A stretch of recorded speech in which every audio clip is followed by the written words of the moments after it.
प्रश्न है, जंतु विज्ञान के जनक कौन कहलाते हैं? तो आपको ध्यान रखना है, जंतु विज्ञान के जनक कहलाते हैं अरस्तु, और पादप जगत के जनक कौन कहलाते हैं? थियोफ्रास्टस कहलाते हैं। यानी कि फादर ऑफ जियोलॉजी है अरस्तु और फादर ऑफ बॉटनी कौन है? थियोफ्रास्टस। ये भी आपको ध्यान रखना है कि जीव विज्ञान के जनक भी अरस्तु कहलाते हैं। अगला प्रश्न है, अरस्तु द्वारा किए गए जीवों के वर्गीकरण से लेकर लीनियस के समय तक के जो भी वर्गीकरण दिए गए उन्हें क्या कहा जाता है?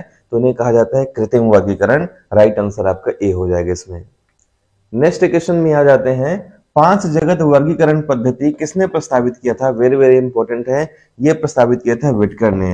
मोनेरा, प्रोसिस्टा, कवक, प्लांटी, एनिमिलिया, ये जो वर्गीकरण दिया था किसने दिया था? व्हिटकर ने दिया था। अगले क्वेश्चन में आ जाते हैं, वर्गीकरण के पितामह कौन है? तो वर्गीकरण के जो पितामह है ये हो जाएंगे कैरोलस लीनियस। राइट आंसर क्या हो जाएगा? राइट आंसर ए हो जाएगा। हमेशा एग्जाम में पूछा जाता है क्वेश्चन। नेक्स्ट क्वेश्चन में आ जाते हैं, वर्गीकरण की सबसे छोटी इकाई कौन सी है? तो वर्गीकरण की सबसे छोटी इकाई कहलाती है जाति, यानी कि स्पीसीज। अगला प्रश्न है, वर्गीकरण की सबसे बड़ी इकाई कौन सी है? तो वर्गीकरण की सबसे बड़ी इकाई कहलाती है जगत, यानी कि किंगडम। राइट आंसर क्या हो जाएगा? सी इसका बिल्कुल सही आंसर होगा।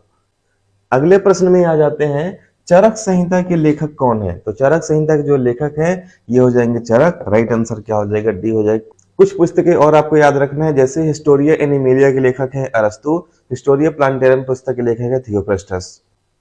नेक्स्ट क्वेश्चन में आ जाते हैं, बेंथम एवं हुकर द्वारा दिया गया वर्गीकरण किस पद्धति से संबंधित है? ये संबंधित है प्राकृतिक। राइट आंसर क्या हो जाएगा आपका?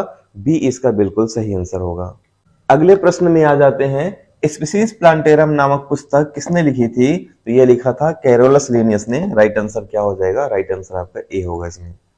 नेक्स्ट क्वेश्चन है, जैव वर्गीकरण शब्द किसके द्वारा प्रतिपादित किया गया था? ये शब्द जो दिया गया था कैंप एवं गिल्ली द्वारा दिया गया था। राइट आंसर क्या हो जाएगा आपका? बी हो जाएगा। अगला प्रश्न है, वर्गीकी का जनक के नाम से कौन जाने जाते हैं?